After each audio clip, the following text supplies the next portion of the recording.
Hello my dear student, welcome to Deepak classes. एक बार स्वागत है आपका अपने यूट्यूब चैनल पे दीपक क्लासेस। आज हम डिस्कस करेंगे बच्चों एक बहुत इंपॉर्टेंट सेक्शन बोलें, सीरीज बोलें, और सीरीज है हमारी वेक्टर। ठीक है। इस सीरीज में आपकी लगभग 4 या 5 वीडियो आएंगी। टाइमिंग मैं नहीं बता सकता हूँ कि कोई वीडियो कितने टाइम की हो सकती है। ठीक है, लेकिन मैं आपसे वादा करता हूँ अगर आप उन वीडियो को फॉलो कर पाएँ तो आपके बेसिक्स अच्छे हो जाएंगे थोड़े वेक्टर में। और आपको पता ही होगा वेक्टर का यूज़ कहाँ नहीं है। क्लास 11 में आप देखेंगे मोशन इन प्लेन पूरा वेक्टर है। अगर आपको वेक्टर नहीं आता तो आप मोशन इन प्लेन नहीं कर सकते। दैट मीन्स आप जेई में जो क्वेश्चंस आते हैं मोशन इन प्लेन उसमें आप फंस सकते हैं। अगर आप नीट के बच्चे हैं, होता है कई बार नीट के बच्चे हैं और बायोलॉजी के बैकग्राउंड से हैं, तो वहाँ भी आप फंस सकते हैं। कहाँ पे? जब आपका scalar product, dot product, easy से क्वेश्चन आते हैं तो हम उसको डिस्कस करेंगे। नंबर 2। नंबर 3, अगर आप क्लास 12 के मैथ्स के स्टूडेंट हैं तो आपने देखा होगा वेक्टर एंड 3D, तो वहाँ भी ये वेक्टर काम आएगा। तो बेसिक एक ही है, क्वेश्चंस आपके more than 2 and 3 in competitive exam निकल जाएंगे आराम से। तो बेस्ट वीडियो है या नहीं ये तो आप डिसाइड करेंगे, लेकिन ये मेरी बेस्ट है। ठीक है। इसके बाद जब मैं PYQ कराऊंगा, चाहे वो जेई के हों, चाहे नीट के हों, या कोई बोर्ड के हैं, तो मैं फिर यही वीडियो को आपको रेफर करूंगा। ठीक है। तो वैसे वीडियो बहुत ज़्यादा है यूट्यूब में, आपने देखा ही होगा वेक्टर के, तो आप चाहे किसी को भी देख सकते हैं। ऐसी बायसनेस भी नहीं है कि आप यहीं आए, लेकिन आ रहे हैं तो अच्छे से देखें। एक कॉपी ले लीजिए बच्चों, एक पेन ले लीजिए, और जो जो इंपॉर्टेंट चीज़ें हैं वो आप क्या कहते हैं नोट कर सकते हैं, क्योंकि इस क्लास का कोई आपको क्लास नोट्स नहीं मिलेगा। ठीक है, क्योंकि कुछ बच्चे जो मेरे को सीरियसली फॉलो कर रहे हैं उन्होंने कहा है आप क्लास नोट हमको मत दें ताकि हम लिख सकें। ठीक है, इन फ्यूचर कभी होगा मैं क्लास नोट बना के डाल दूंगा ताकि बच्चे कम टाइम में इसका रिवीजन कर लें। ठीक है, ये सारी चीज़ें वैसे देखा जाए तो काम की भी हैं और आपके लिए तो फालतू है। ठीक है, ये मेरा थोड़ा सा आपके लिए एक छोटा सा संदेश था। तो स्टार्ट करते हैं बच्चों वेक्टर। और आज जो है, आज है बेसिस ऑफ वेक्टर, पूरा बेसिक खत्म करेंगे। What is the vector, what is type of vector, representation of vector, और उसके बाद कुछ एग्जाम्पल, कुछ क्वेश्चंस। तो स्टार्ट करते हैं पहला क्वेश्चन। ठीक है, तो वैसे मैं डिस्क्रिप्शन पे लिंक डालूंगा और जो मैंने चीज़ें करवाई हैं, और इसका भी जरूर डालूंगा कि video will be started at 3.00 second. ठीक है, तो 4 सेकेंड है, स्टार्ट करते हैं। कहानी है हमारी वेक्टर। वेक्टर को स्टार्ट करने से पहले मैं आपको बताऊं वेक्टर जो चीज़ें आई वो कहाँ से आई। बच्चों होता क्या है, हमारी फिजिकल क्वांटिटी है। जो हमारी फिजिकल क्वांटिटी है, फिजिकल क्वांटिटी आपने पढ़ा होगा फिजिक्स में, कुछ क्वांटिटी हैं जो हमारे मोशन को या उस क्वांटिटी को हम डिफाइन करेंगे, तो जिसको हम नाप सकते हैं, उसको आप बोलते हैं फिजिकल क्वांटिटी। इसमें बहुत कहानी आपने यूनिट एंड डायमेंशन में देखी होगी कि फिजिकल क्वांटिटी में 2 चीज़ें होती हैं, एक होता है न्यूमेरिकल वैल्यू और एक होती है यूनिट। ठीक है, बहुत बेसिक से चल रहा हूँ मैं। तो जो फिजिकल क्वांटिटी है बच्चों, एन जो है यहाँ पे वो मैग्नीट्यूड है, या आप ऑलरेडी पढ़ चुके हैं, बस पीछे मैं इसको आपको जोड़ रहा हूँ। एन जो है वो है आपका मैग्नीट्यूड, जो न्यूमेरिकल वैल्यू है वो है मैग्नीट्यूड, और यू जो है वो है यूनिट, आपने किस यूनिट में नापा है। जैसे मैंने आपसे कहा 10 kg, 15 kg, तो आप समझ जाएंगे कि 15 तो मैग्नीट्यूड है, केजी मतलब मास को रिप्रेजेंट कर रहा है। ठीक है, तो फिजिकल क्वांटिटी वैसे तो बहुत अलग अलग, अगर आप अलग अलग पॉइंट लें, पॉइंट ऑफ क्लासिफिकेशन लें, तो डिफरेंट डिफरेंट टाइप की हो सकती हैं। तो आज मैं ले रहा हूँ on the basis of direction. ठीक है, तो अगर on the basis of direction देखें, on the basis of direction, तो डायरेक्शन के बेस पे अगर मैं फिजिकल क्वांटिटी को ब्रेक करूं बच्चों, 3 इसके पार्ट होते हैं। पहली वेक्टर क्वांटिटी, ठीक है, और सेकंड वन जो होगी उसको हम बोलते हैं स्केलर क्वांटिटी, और जो थर्ड वन है वो होती है हमारी, जो आपके सिलेबस में नहीं है, टेंसर क्वांटिटी, या बोल सकते हो नाइदर वेक्टर नॉर स्केलर। ठीक है बच्चों, 3 टाइप की क्वांटिटी जनरली जो हमारी किताब में एक लैंग्वेज है वो ये है, ऐसी क्वांटिटी जिनके पास एक numerical value that means magnitude है, प्लस एक डायरेक्शन है, एक डायरेक्शन है, उन क्वांटिटी को हम वेक्टर क्वांटिटी बोलते हैं। ये हमारी रोड डेफिनेशन है, आप ये बोल सकते हो रट्टा वाली डेफिनेशन। ठीक है, जहां तक स्केलर की बात है, इसके पास कोई डायरेक्शन नहीं होगी।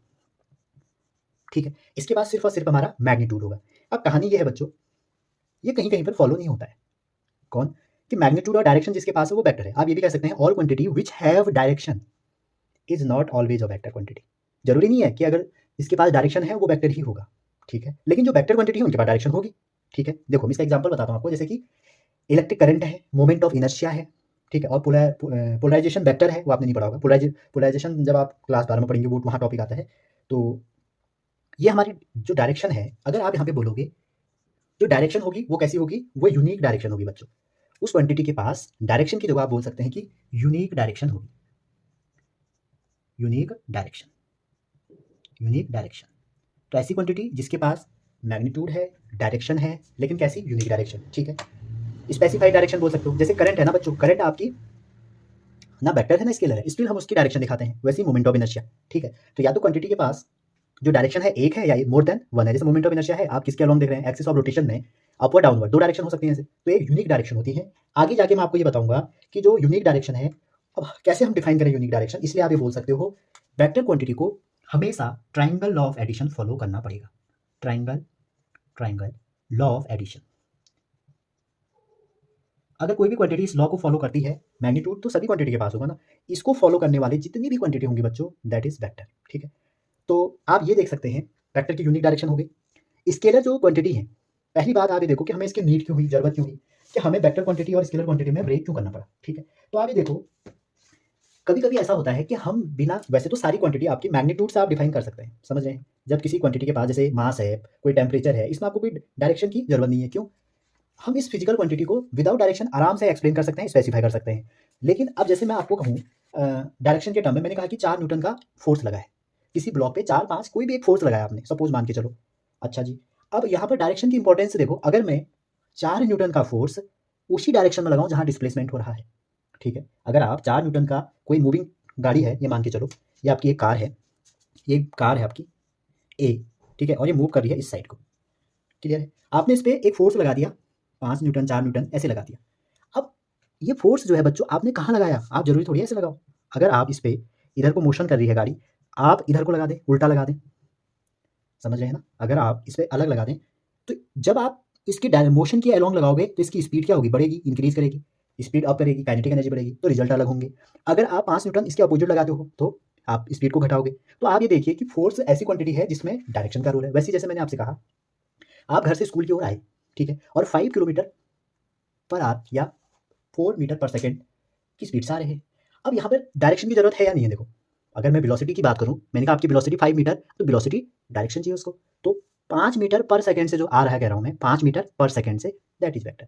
तो कुल मिला के बात यह है, कुछ क्वांटिटी ऐसी है जिनको जिनको डायरेक्शन की जरूरत नहीं होती है। जैसे मैंने कह दिया 10 किलो चीनी लिया, ये थोड़ी कहा कि 10 किलो कुछ डायरेक्शन में चीनी ला, जैसे टेम्परेचर, ठीक है, डिस्टेंस हो गई, और यहाँ पे देखें जैसे स्पीड हो गई, स्पीड की बात करेंगे तो हम कहेंगे 5 मीटर पर सेकंड से चल रहा है, तो स्पीड है। अगर मैं कह दूंगा 5 मीटर पर सेकंड से नॉर्थ ईस्ट चल रहा है, that means vector quantity, velocity. तो इसके एग्जाम्पल भी आप यूज कर सकते हैं, वेलोसिटी का लीजिए, डिस्प्लेसमेंट का लीजिए। ठीक है, ये जनरली कंफ्यूजन होता है बच्चों का कि डिस्टेंस और डिस्प्लेसमेंट तो एक ही चीज़ है। देखो बच्चों, डिस्टेंस जो है वो है टोटल पाथ लेंथ। अब आप मुझे एक बात बताइए, ये आपका होम है, स्वीट होम, और ये आपका स्कूल है, या एक एग्जाम्पल बताता हूँ, कुछ बच्चों का ही बहुत होता है। ये आपका स्कूल है, ये आपका स्कूल का टॉयलेट है, ठीक है। तो क्लास बंक करनी है, मान लीजिए टीचर अच्छा नहीं लगा आपको, टीचर बहुत परेशान करता है, तो ये रास्ता है वैसे, तो आपने क्या किया, यहाँ से गए हॉल में, हॉल से घूम के ऐसे ऐसे ऐसे आ गए, ठीक है, ऐसे ऐसे घूम के आ गए। कोई बच्चा, कोई टीचर यहाँ से जा रहा था, कोई टीचर दिख गया, या ऐसे आ गए। मान लो आपका मन करा ऐसे घूम के आता हूँ, फिर ऐसे घूमे, ये करिए, एक रास्ता ये है। तो जो डिफरेंट डिफरेंट पाथ लेंथ आपने अटेंड कर रखे हैं, इनकी कोई डायरेक्शन थोड़ी है, आपका मर्जी तो आप इधर को चले जाओ, आपकी मर्जी तो आपको इधर को चले जाए, आपको मर्जी तो इधर को चले जाए। तो जो डिस्टेंस है वो क्या है, total path length, total path length, किसी डायरेक्शन में तो आप पाथ लेंथ डिफाइन नहीं कर रहे हो ना, दैट इज डिस्टेंस। अच्छा जी, जो डिस्प्लेसमेंट है वो है बच्चों शॉर्टेस्ट डिस्टेंस बिटवीन 2 पॉइंट। तो इसका मतलब है जब ए से बी जाओगे आप, तो आपको डायरेक्शन दिखानी जरूरी है ही है। अब जैसे आपको ये पता ही होगा, ईस्ट वेस्ट नॉर्थ साउथ, तो आप कहोगे ए से बी ईस्ट जाएंगे, अगर ए टू बी ईस्ट, आप देखोगे जब गूगल मैप पे आप जाते हो तो वहाँ पे ऐसे शॉर्टेस्ट पाथ दिखाता है आपको, ठीक है। तो शॉर्टेस्ट पाथ मीन्स आपका क्या हो जाएगा, डिस्प्लेसमेंट। तो इसलिए इन दोनों में डिफरेंस है। तो कहानी जो शुरू हुई थी हमारी वो हुई थी कि वेक्टर क्या होते हैं, स्केलर क्या होते हैं, ये क्लियर है, यहाँ तक समझ गए, आगे चलते हैं। अब जो बच्चों स्केलर क्वांटिटी है, इसको आप ऐड कर सकते हो नॉर्मल अलजेब्रा से, ठीक है, कैसे देखते हैं। तो अभी तक आप इतना तो क्लियर कर चुके हैं कि वेक्टर और स्केलर की ये बातें क्लियर हो गई। अब आप यहाँ पे देख सकते हैं बच्चों कि जो वेक्टर है ना, ये जो ट्राइंगल लॉ ऑफ एडिशन है, आपको पता होगा कि जो वेक्टर ऐड होंगे वो ऐड होंगे वेक्टर अलजेब्रा से, ठीक है, वेक्टर अलजेब्रा से। और वेक्टर अलजेब्रा में ये मस्ट है कि आपको ट्रायंगल ऑफ एडिशन फॉलो होना जरूरी है। जैसे आप देखें ना, जैसे मैं, आपने देखा होगा ये 1 एम्पेयर की करंट है, ये 2 एम्पेयर की करंट है, और ये 4 एम्पेयर की करंट है, ठीक है। ये तो खैर गलती हो गया, 4 2 ये 6 हो जाएगा फिर, ठीक है। तो आप यहाँ पर हम क्या करते हैं, अगर करंट कितनी होगी तो आप यहाँ पे इस पॉइंट पे लगाते हैं केसीएल में, आने वाली करंट इक्वल टू जाने वाली करंट, तो 4 और 2 6, तो ये 6। तो आप ये कौन सी अलजेब्रा यूज कर रहे हैं, आप कर रहे हैं ऑर्डिनरी अलजेब्रा, ऑर्डिनरी अलजेब्रा। तो जो स्केलर होते हैं आपके बच्चों, वो आपके ऑर्डिनरी अलजेब्रा फॉलो करते हैं। जैसे मैंने कहा 10 किलो चीनी और 5 किलो चीनी, तो आपने कहा 15 किलो, ठीक है। लेकिन ये ऐसे नहीं जुड़ते, ये अगर I1 है, ये I2 है, ये I3 है, तो आपने क्या कहा, I1 equal to I2 plus I3, that means ये तो फॉलो हमारी ये वाली अलजेब्रा फॉलो कर रही है। आप क्या यहाँ पे अगर इसके बीच में एंगल थीटा है, I1 I2 square plus I3 square plus 2 I1 I2 cos theta, जो कि ट्रायंगल लॉ पैरेललोग्राम लॉ से आया है, वो फॉलो करता है, नहीं करता है। तो इसलिए ये हमारा स्केलर क्वांटिटी है, क्लियर है, ये हमारी ऑर्डिनरी अलजेब्रा करती है। अगर कोई भी क्वांटिटी एक्सेप्शनल केस है ना, वो इसको फॉलो नहीं करता होगा बच्चों, ठीक है। वो ट्रायंगल लॉ को फॉलो नहीं करता होगा, ठीक। तो ऐसी क्वांटिटी जो ना वेक्टर है ना स्केलर है, ये हमारे सिलेबस में है नहीं, वो होते हैं टेंसर क्वांटिटी। इसके एग्जांपल एक तो हमारा मोमेंट ऑफ इनर्शिया हो जाएगा, ठीक है, मोमेंट ऑफ इनर्शिया, क्लियर है यहाँ तक। करंट हमारी स्केलर क्वांटिटी में आता है क्योंकि लॉ फॉलो नहीं करता। इसमें क्या होगा, मोर देन वन डायरेक्शन हो जाती है बच्चों। मैग्नीट्यूड तो तीनों के पास होगा ना, बिना मैग्नीट्यूड के तो क्वांटिटी नहीं होगी। इसके पास मोर देन वन डायरेक्शन हो जाते हैं, किसके पास, टेंसर के पास। जैसे मोमेंट ऑफ इनर्शिया है, पोलैरिटी वेक्टर है, ऐसे बहुत सारे आपको मिलेंगे जो टेंसर है, जो आपके सिलेबस में नहीं है, ठीक है। अच्छा जी, वेक्टर अलजेब्रा में जो ये एडिशन हो रहे हैं वेक्टर अलजेब्रा में, एक तो ट्रायंगल लॉ है और एक पैरेललोग्राम लॉ है, ठीक है, यहाँ तक क्लियर है। अब इसमें भी बहुत इंपॉर्टेंट है फिजिक्स में बच्चों, जो ऑर्डिनरी क्वांटिटी है, जैसे फोर्स में फोर्स ऐड होगा, तो आप ये कह सकते हैं कि सेम क्वांटिटी जब होगी, कोई आप रिजल्ट कर रहे हैं, उसमें अगर कोई भी दो सेम क्वांटिटी है, वही आप ऐड कर सकते हो, वही आप सब्ट्रैक्ट कर सकते हो। ऑर्डिनरी अलजेब्रा में यह है कि आप 10 किलो चीनी में 5 लीटर पानी नहीं जोड़ सकते हो, समझ रहे हैं ना। एक ही आप इसमें फिजिकल क्वांटिटी को ऐड करेंगे, लेकिन आप इंटू कर सकते हैं। अगर आपको फोर्स दिया है, इसमें आप डिस्प्लेसमेंट का इंटू कर दो, तो आपको क्या मिल जाएगा, वर्क। ये डॉट प्रोडक्ट नहीं है, इंटू है, तो इसको मैं डॉट से लिख देता हूँ, ठीक है। तो ऐसे ही अगर आप कोई भी दो डिफरेंट क्वांटिटी है, उनको आप इंटू तो कर सकते हो, लेकिन ऐड नहीं कर सकते हो। 10 किलो चीनी में 5 लीटर तेल नहीं जोड़ सकते, समझ रहे हैं। 5 मीटर पर सेकंड में आप 10 मीटर डिस्टेंस नहीं ऐड कर सकते। ओनली सेम डायमेंशनल या सेम यूनिट वाली क्वांटिटी को आप ऐड कर सकते हैं, सब्ट्रैक्ट कर सकते हैं, ठीक है। यहाँ की कहानी क्या है, वेक्टर अलजेब्रा आएगी। वेक्टर अलजेब्रा मतलब ट्रायंगल लॉ और क्या कहते हैं, पैरेललोग्राम लॉ, ये हम अभी आगे पढ़ने वाले हैं। तो ये तो हमारा स्केलर का था, ये टेंसर का था, इसको अब आगे जाके हम नहीं पढ़ेंगे, इसको भी हम नहीं पढ़ेंगे, ठीक है बच्चों। उसी का नाम होता है जो कुछ करता है जिंदगी में, इसने बहुत कुछ किया है, बहुत बड़ी बड़ी थ्योरी है, तो हम इसको पढ़ेंगे। क्या होते हैं, इसको करने से पहले, वेक्टर को करने से पहले कुछ एक दो एग्जांपल लेते हैं वेक्टर क्वांटिटी और स्केलर क्वांटिटी का। देखिए, इसमें हो गया आपका डिस्प्लेसमेंट, एस से लिख दिया। इसमें हो गया आपका वेलोसिटी, ठीक है। इसमें हो गया आपका एक्सलरेशन, ठीक है, फोर्स, ठीक है, और बहुत सारे हो सकते हैं ऐसे, ठीक है।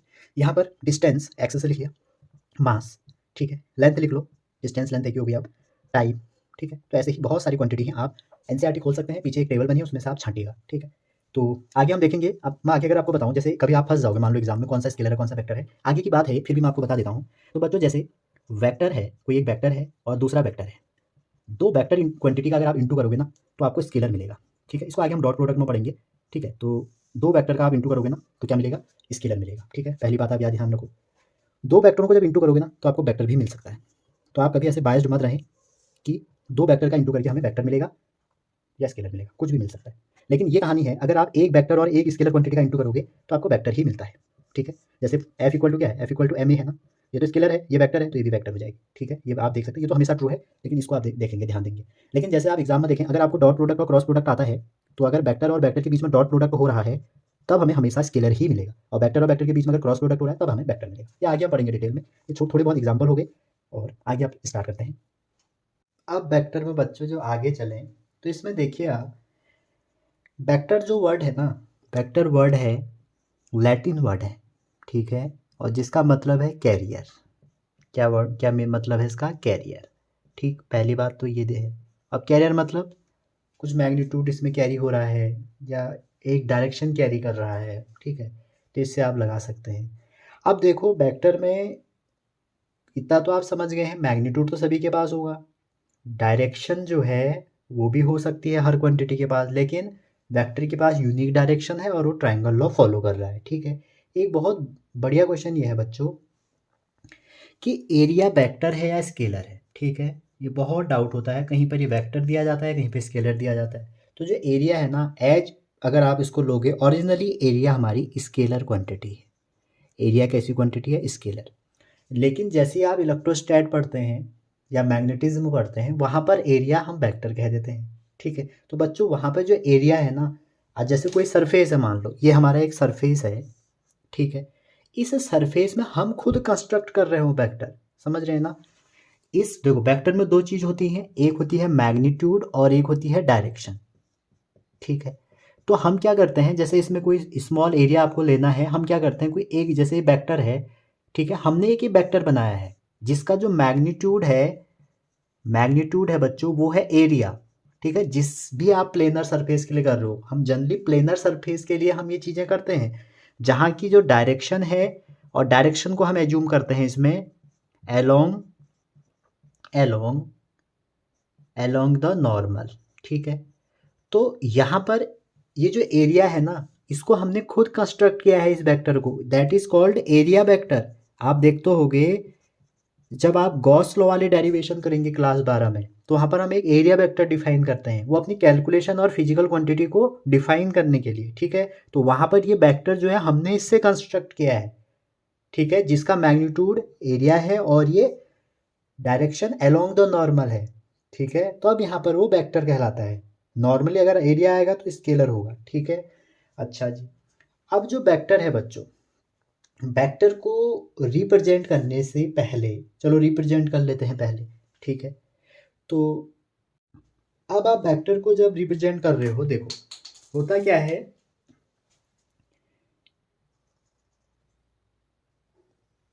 ये हमारा एक मैंने ड्रॉ किया वेक्टर, ठीक है।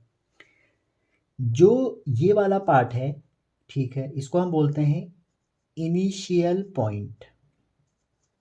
रिप्रेजेंट कर रहे हैं वेक्टर को, दैट इज इनिशियल पॉइंट। इसको बोल देते हैं एरो को फाइनल पॉइंट, ठीक है। अच्छा जी, जो इनिशियल पॉइंट है ना, इसको हम टेल भी बोल देते हैं और इस वाले को हम हेड बोलते हैं, ठीक है। अब जो ये हमारा इतना स्टेप साइज है ना, यहाँ से यहाँ, ये जो लेंथ है बच्चों इस वेक्टर की, अगर ये पॉइंट ओ है, ये ए है, तो जो लेंथ होगी ओ से लेके ए तक, ये डिफाइन करता है मैग्नीट्यूड को, मैग्नीट्यूड को, ठीक है। और जो ये एरो बना है, ये एरो ये डिफाइन करता है डायरेक्शन को, ठीक है। तो ये है how to be represent a vector in notebook, ठीक है।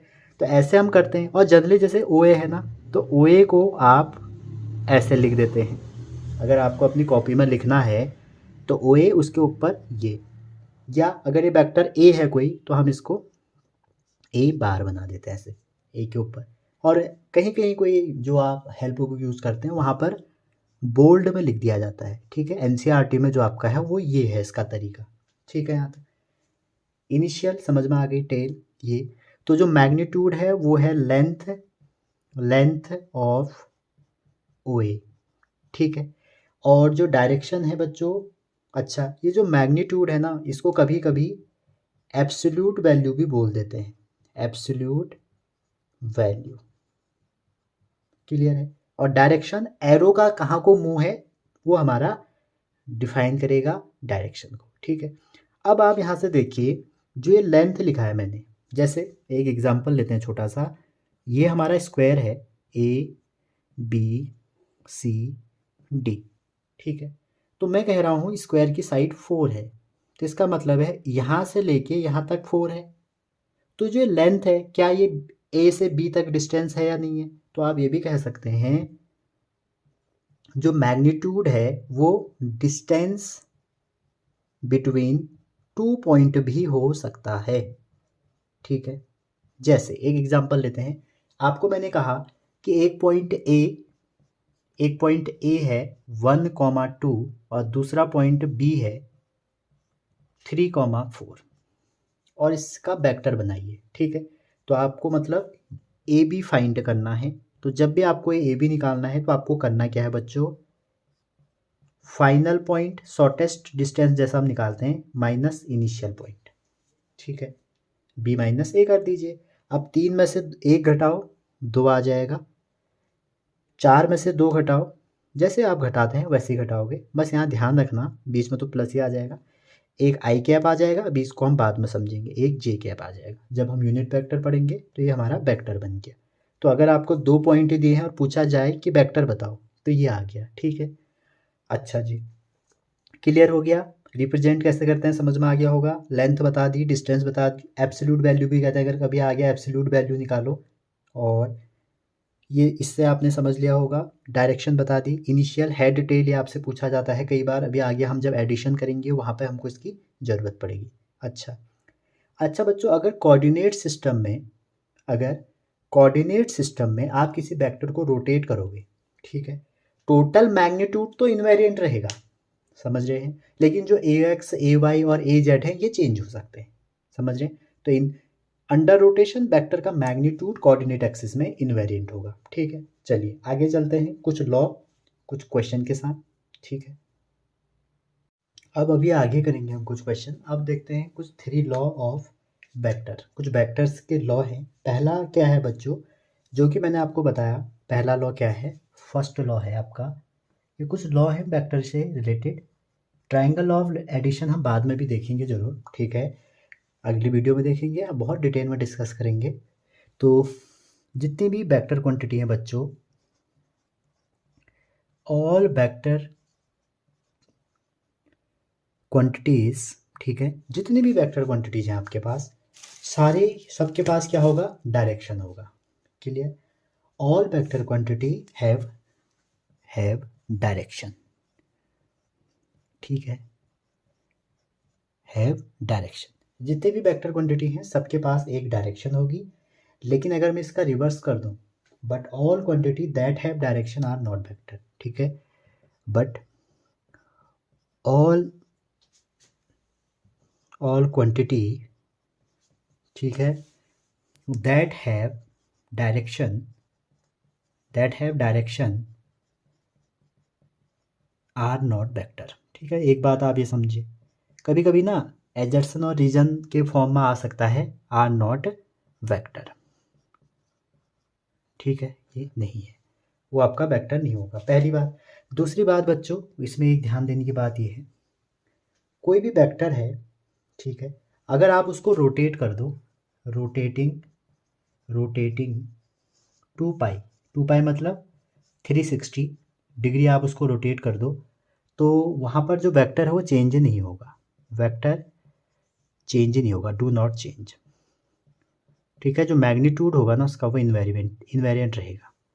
तीसरी चीज़ आपकी ये है, अगर कोई वेक्टर जैसे आपका ये रहा, ठीक है, ये एक वेक्टर ए है, तो आप इसी वेक्टर को पैरेलली यहाँ पहुँचा सकते हैं, ठीक है। मान लो आपको कोई काम हो रहा है, जैसे ये एक वेक्टर ए है और ये एक वेक्टर बी है, तो इस वेक्टर को आप यहाँ पहुँचा दोगे तो कोई दिक्कत नहीं आएगी, ठीक है। वैसे ही अगर ए वेक्टर को आप यहाँ पहुँचा दोगे कोई दिक्कत नहीं वेक्टर में, ठीक है। तो आप ये कह सकते हैं बच्चों कि वेक्टर में पैरेलल शिफ्टिंग अलाउड है, ठीक है। बहुत सारी किताबों में, यूट्यूब में, या आपसे लोग कहते हैं कि पैरेलल शिफ्टिंग लॉ आपको याद है, तो आप यही है पैरेलल शिफ्टिंग लॉ, कि वेक्टर को अगर आप पैरेलल ले, जैसे ये है ना, ये इसके पैरेलल है, आप उसको मूव कर सकते हैं, उसकी वैल्यू में कोई चेंज नहीं आएगा, ठीक है।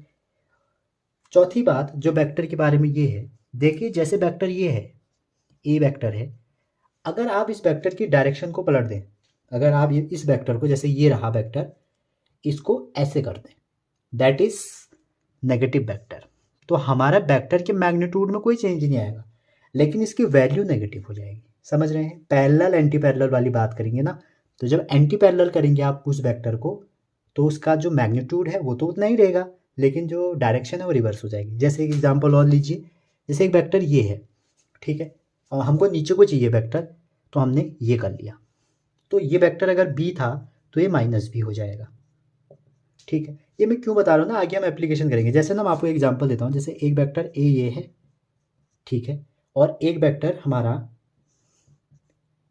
ये बी है, ठीक है, ये वेक्टर ए था, ये वेक्टर बी है, क्लियर है यहाँ तक। अगर हमें इस बी वेक्टर को, जो कि ऐसे है, ऐसे लाना पड़े, ठीक है, तो हम इसको जो डायरेक्शन है वो नेगेटिव कर देंगे, इसको हम नेगेटिव ऑफ वेक्टर भी कहते हैं, ठीक है। यहाँ तक कोई दिक्कत नहीं होगी। चौथी चीज़ हो गई, और पांचवी चीज़ है हमारी, देखते हैं इसको आप नोट कर लीजिए या एक स्क्रीनशॉट ले लीजिए, ठीक है। पांचवी चीज़ क्या है, देखिए, पांचवी चीज़ है बच्चों एंगल से रिलेटेड, वैसे हम आगे एंगल पढ़ेंगे तो वहाँ डिस्कस करेंगे। तो जो एंगल होता है वेक्टर में, angle between two vector, angle between two vector is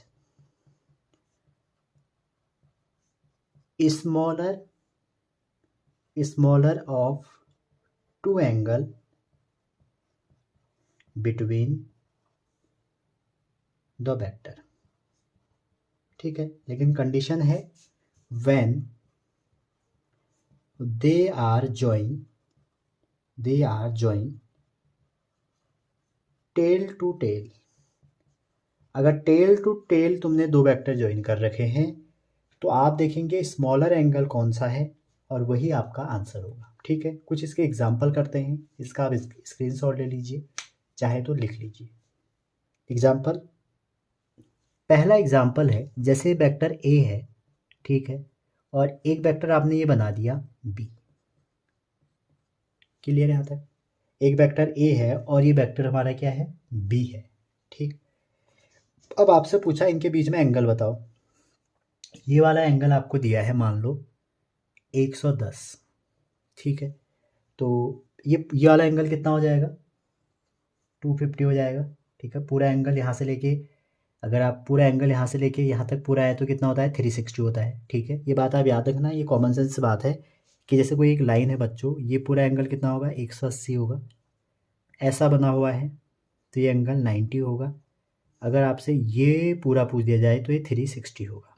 ठीक है, तो आप यहाँ पर देखो, ये वेक्टर की, पहले वेक्टर की टेल है यहाँ पे।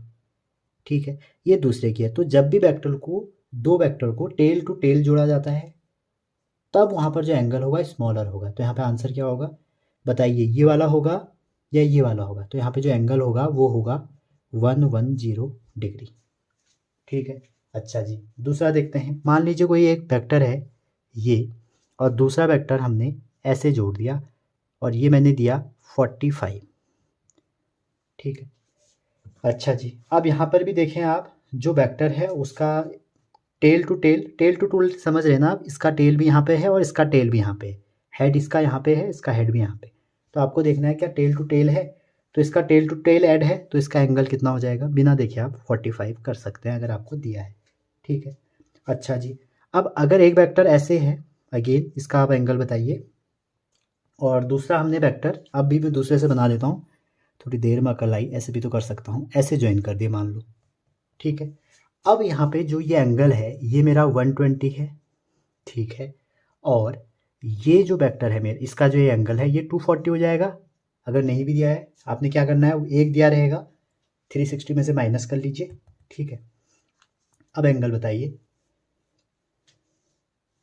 यहाँ पे देख सकते हैं बच्चों आप, ये जो एंगल है ना, ये एंगल आप अब एक 120 नहीं कहेंगे। क्यों?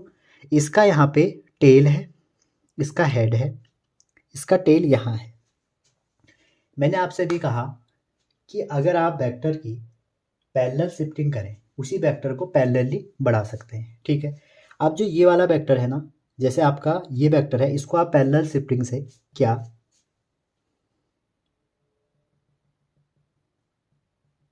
ऐसे नहीं कर सकते? सोचिए ज़रा, अगर आप इसमें पैरेलल शिफ्टिंग करेंगे तो अब ये एंगल कितना हो जाएगा, ये आपको पता ही होगा, ये 240 है। ये वाला एंगल जो आ जाएगा आपका कितना आ जाएगा, सोचिए, 60 आ जाएगा। ठीक है, तो स्मॉलर एंगल कितना हो जाएगा, 60 हो जाएगा। तो ये आंसर होगा। तो आपको देखना है टेल टू टेल जुड़े होने चाहिए, तब ये एंगल निकाल पाओगे। क्लियर है? ए और बी के बीच में निकालना था तो ये हमारा बी है, ये ए है, तो ऐसे आप निकाल सकते हैं। ठीक है, एक एग्जाम्पल और लेते हैं। मान लीजिए एक ही डायग्राम है, इसमें बहुत सारे हैं, जैसे एक वेक्टर ये है ए, ठीक है, दूसरा वेक्टर आपका ये है, और ये क्या है, बी है। ठीक है, और आपसे पूछा गया कि आपको दिया गया कि ये 30 डिग्री है। ठीक है, और ये वाला जो है ये 60 डिग्री है। ठीक, आपसे पूछा कि ए और बी के बीच में एंगल निकालो। तो सिंपल सी बात है, आप देख रहोगे ये हेड है इसका, तो ये तो चलेगा नहीं, तो आप इसकी शिफ्टिंग क्या कर दो, इसकी शिफ्टिंग आगे कर दो। तो ए और बी के बीच में देखेंगे, जब हम इसको आगे शिफ्टिंग करेंगे, यहाँ इधर पहुँच जाएगा। तो अब देखिए आप, इन दोनों के बीच में कितना एंगल हो जाएगा, टोटल 180 हो गया, 60 ये वाला है, तो ये थीटा कितना आ जाएगा, ये वाला थीटा आ जाएगा आपका 60 डिग्री। ठीक है, 180 और उसमें से आपने 60 हटाया तो ये 90 हो गया और ये 60 डिग्री बन गया। तो ऐसे आप निकाल सकते हैं। कुल मिला के कहानी ये है कि अगर कोई वेक्टर एक ए ये रहा और एक वेक्टर बी ये रहा, तो इसका जो ये वाला पार्ट है ये थीटा है। ठीक है, आगे हम देखेंगे बहुत सारे ऐसे एग्जाम्पल होंगे जहाँ पर हम फॉर्मूले की हेल्प से निकालें। आपके लिए ज़रूरी नहीं है कि आप हर बार ऐसे ही निकाल लें, कई बार आपको फॉर्मूले मिलेंगे, उनका मैग्नीट्यूड मिलेगा, तब आप उसको सॉल्व करेंगे, ठीक है। अब हम देखते हैं कुछ क्वेश्चन एनसीईआरटी में है जो रिप्रेजेंटेशन ऑफ वेक्टर से हैं, देखते हैं उसको। अब आपने एक फेमस पढ़ा होगा बच्चों, ये हमारा डायरेक्शन इंडिकेटर होता है। जैसे ईस्ट है, ये वेस्ट है, ये नॉर्थ है, ये साउथ है, ठीक है। तो आपसे अगर मैं कह दूं किसी पार्टिकल का एक डेटा दे दिया कि वो क्या है, वो है 8 न्यूटन ईस्ट टू वेस्ट, ठीक है। तो इसका मतलब क्या है कि जो 8 न्यूटन है ईस्ट से वेस्ट की तरफ लग रहा है, तो वो कहाँ लग गया, ऐसे लग गया, ठीक है। तो जनरली ये जो है ये डायरेक्शन को दिखा रहा है, ठीक है। इसमें आप डायरेक्शन कैसे दिखाएंगे, अगर नॉर्थ दिया है तो ये हो गया, ये भी जनरली हमारे वेक्टर जैसे ही ट्रीट करो इसको। आप नॉर्थ ईस्ट कह दिया तो ये बीच में आएगा, नॉर्थ ईस्ट हो गया, साउथ ईस्ट हो गया, ये आप जानते होंगे, वेस्ट साउथ, नॉर्थ वेस्ट, ठीक है। इसके बीच में ये जो हमारे पार्ट है ये क्या हो जाएंगे, हमारे टोटल वेक्टर मान के चलो। ऐसे हम डायरेक्शन इंडिकेट करते हैं। जैसे आपके लिए क्वेश्चन है छोटा सा, क्वेश्चन ये है बच्चों कि एक पार्टिकल था, पहले वो 12 किलोमीटर ईस्ट गया, ठीक है। पहला उसने स्टेप 12 किलोमीटर ईस्ट गया, ठीक है। जब इसने 12 किलोमीटर ईस्ट कह दिया ना, यह वेक्टर क्वांटिटी है, ये तो मैग्नीट्यूड है और ये इसकी वो डायरेक्शन हो गई। तो उसके बाद या ऐसे क्वेश्चन भी आते हैं आपके एग्जाम में, तो 12 किलोमीटर आपका ईस्ट गया, उसके बाद 5 किलोमीटर टूवर्ड्स, सेकंड स्टेप उसने क्या किया कि 5 किलोमीटर टूवर्ड्स नॉर्थ गया, ठीक है। और after then 6 metre vertically upward गया, ठीक है। 3 स्टेप है, 6 kilometre vertically upward, vertically upward. तो आपसे पूछा जा रहा है find the total distance travel by him, ठीक है। तो अब यहाँ पर देखिए आप, कोई भी बंदा है 5 किलोमीटर ईस्ट गया, तो आपको ये याद आ जाना चाहिए। तो ईस्ट जाएगा तो स्टार्टिंग का ये हो जाएगा, 12 किलोमीटर ईस्ट गया, ये पहला स्टेप था, उसके बाद ये दूसरा, फिर ये तीसरा। तो पूछ रहा है कि कहाँ पहुँचा, किस डायरेक्शन में पहुँचा। तो ये 12 किलोमीटर ईस्ट हो गया, ठीक है, ईस्ट की तरफ चले गए। अब कह रहा है कि 5 किलोमीटर नॉर्थ, तो यहाँ से आप 5 किलोमीटर नॉर्थ चले गए, ठीक है। तो ये चले गए 5 किलोमीटर। अब आपसे कह रहा है बच्चों कि 6 किलोमीटर वर्टिकली अपवर्ड, और यहाँ से 6 किलोमीटर अपवर्ड चले गया, मान लो ये 6 किलोमीटर अपवर्ड। तो आपसे पूछ, अगर इसमें पूछा है टोटल डिस्टेंस कितना है, तो आप आराम से ऐड करके निकाल सकते हैं। आपसे पूछ रहा है कि इनिशियल पॉइंट से फाइनल के बीच के डिस्टेंस बताओ। तो बच्चों इसको ऐड करो, कितना आ जाएगा, 11 आ जाएगा, ठीक है। ये तो डिस्टेंस है ना, तो यहाँ से लेके यहाँ तक की डिस्टेंस अब आपको निकालनी पड़ेगी। इजीली निकाल सकते हैं आप पाइथागोरस थ्योरम, क्योंकि ये जो इनके बीच में एंगल होता है ना वो 90 होता है। तो यहाँ से पाइथागोरस थ्योरम लगा लीजिए और ये निकल जाएगा, ठीक है। तो अगर आपसे इसमें वेलोसिटी पूछ दिया जाए तो आप वेलोसिटी पे भी लगा सकते हैं, ठीक है। चलिए आगे चलते हैं। और अगर कभी आपसे रिप्रेजेंट करने को आ जाए कोई वेक्टर, जैसा आपसे कह दिया कि 10 न्यूटन टुवर्ड्स नॉर्थ, इसको दिखाओ, तो आप कैसे दिखा सकते हैं। ये आपका वेक्टर है, ईस्ट वेस्ट नॉर्थ साउथ, तो कह रहा है 10 किलोमीटर नॉर्थ, ठीक है। तो ऑरिजिन से बनाइए 10 किलोमीटर नॉर्थ, तो मान लीजिए यहाँ पे 10 किलोमीटर है, 10 है डेटा, तो 10 न्यूटन नॉर्थ हो जाएगा, किलोमीटर कह रहा हूँ, न्यूटन है, ठीक है। ऐसे आपसे कह दिया जाए कि 10 किलोमीटर नॉर्थ टू ईस्ट या वेस्ट टू साउथ, तो यहाँ हो जाएगा। तो जो डेटा है आप इधर दिखा सकते हैं। क्लियर है यहाँ तक। आगे चलते हैं वेक्टर की अंदर। तो बच्चों वेक्टर अभी तक तो हमने एक नेगेटिव करना सीखा है और एक पैरेलल शिफ्टिंग सीखी है। जनरली जो आपके वेक्टर होते हैं वो दो टाइप के होते हैं। आप वेक्टर के दो टाइप होते हैं, पोलर वेक्टर और एक्सियल वेक्टर। तो ऐसे वेक्टर बच्चों जिसकी स्टार्टिंग पॉइंट आपको पता है, आपको सीधा साधा दिख रहा है, हेड कहाँ है, टेल कहाँ है, टेल जिसकी दिख रही है, या आप बोल सकते हैं ऐसे वेक्टर जिनका आपको पॉइंट ऑफ एप्लीकेशन पता है कहाँ पर लग रहे हैं, उनको बोलते हैं पोलर वेक्टर। ऐसे वेक्टर जो हमारे किसी लाइन के अबाउट लग रहे हैं, और लाइन कहाँ होगी, जैसे कि मोमेंट ऑफ इनर्शिया रोटेशन में, और रोटेशनल इफेक्ट को जो रिप्रेजेंट करते हैं दैट इज एक्सियल वेक्टर, ठीक है। और यहाँ पे आप देखेंगे वो पूरे लाइन के अबाउट लगेंगे, ठीक है। तो आप ये भी कह सकते हैं रोटेशन चैप्टर में जितने भी वेक्टर क्वांटिटी हैं वो इसके अंडर आएंगी, और पोलर वेक्टर जो और अदर क्वांटिटी हैं जैसे डिस्प्लेसमेंट हो गया, वेलोसिटी हो गई, और आप कह सकते हैं फोर्स, जितने भी रोटेशन के अलावा वेक्टर हैं, ठीक है। और या जिसका आपको इनिशियल पॉइंट टेल पता है। यहाँ पे जैसे कि एंगुलर मोमेंटम, टॉर्क, और आप बोल सकते हो एंगुलर वेलोसिटी, एंगुलर एक्सेलरेशन, ठीक है। तो ये सारे वेक्टर ऐसे हैं जो हमारे एक्सियल हैं, ठीक है। ये हमारे नॉर्मल हो गए। अब आगे चलते हैं। अब देखते हैं बच्चों, अब आपसे एक नॉर्मल सा क्वेश्चन है, अगर आप 2 में -2 ऐड करेंगे तो कितना आएगा? 0 आ गया। तो 0 यहाँ पे क्या है? स्केलर है। अगर आप कोई एक वेक्टर ए में सेम उतना ही वेक्टर लेकिन अपोजिट ऐड कर दें तो कितना आ जाएगा? 0 आ जाएगा। अब नॉर्मल नंबर वाले थ्योरी में तो ये क्या है बच्चों हमारा? ये तो हमारा स्केलर है, ठीक है, क्योंकि नॉर्मली नंबर ऐड हुए हैं। लेकिन यहाँ पर जो 0 हमने आया है, इन दोनों को क्या करें? Vector quantity. अभी हमने पढ़ा था कि जब वेक्टर वेक्टर से ऐड होते हैं तो वेक्टर अलजेब्रा के अकॉर्डिंग ऐड होंगे, तो क्वांटिटी भी कैसी आएगी? वेक्टर ही तो आएगी। तो यहाँ पे 0 क्या है? वेक्टर क्वांटिटी है। तो पहली हेडिंग है हमारी जीरो वेक्टर। तो क्या होता है जीरो वेक्टर? अब हम टाइप्स ऑफ वेक्टर पढ़ रहे हैं, ठीक है। तो बच्चों जीरो वेक्टर पता ही लग गया आपको, इक्वल अपोजिट जब आपने ऐड करा तो आपको क्या मिला? 0 मिला, पहली बात। तो जीरो वेक्टर की अगर आपसे कोई डायमेंशन पूछे तो वो डायमेंशन लेस होता है, पहली बात, डायमेंशन लेस। और इसकी डायरेक्शन तो 0 लगा है ना, तो इसलिए इसकी डायरेक्शन क्या होगी? आर्बिट्रेरी, कहीं भी हो सकती है, कोई फिक्स डायरेक्शन नहीं होगी। इसकी क्या हो जाएगी? आर्बिट्रेरी डायरेक्शन हो जाएगी, ठीक है। अच्छा जी, मैग्नीट्यूड इसका जरूर 0 रहेगा। आर्बिट्रेरी डायरेक्शन तो होगी लेकिन मैग्नीट्यूड इसका 0 हो जाएगा, 0 मैग्नीट्यूड, ठीक है। यहाँ तक आपको कोई दिक्कत नहीं हो रही होगी। अब देखिए जीरो वेक्टर की जरूरत क्यों पड़ी? ठीक, जीरो वेक्टर आया कब? जब हमारा वेक्टर इक्वल और अपोजिट हो गया, तब हमारा जीरो वेक्टर आ गया। पहली बात तो ये हुई। दूसरा जो हमारा बच्चों जीरो वेक्टर आया वो तब आया जब हमने किसी वेक्टर को 0 से इंटू कर दिया।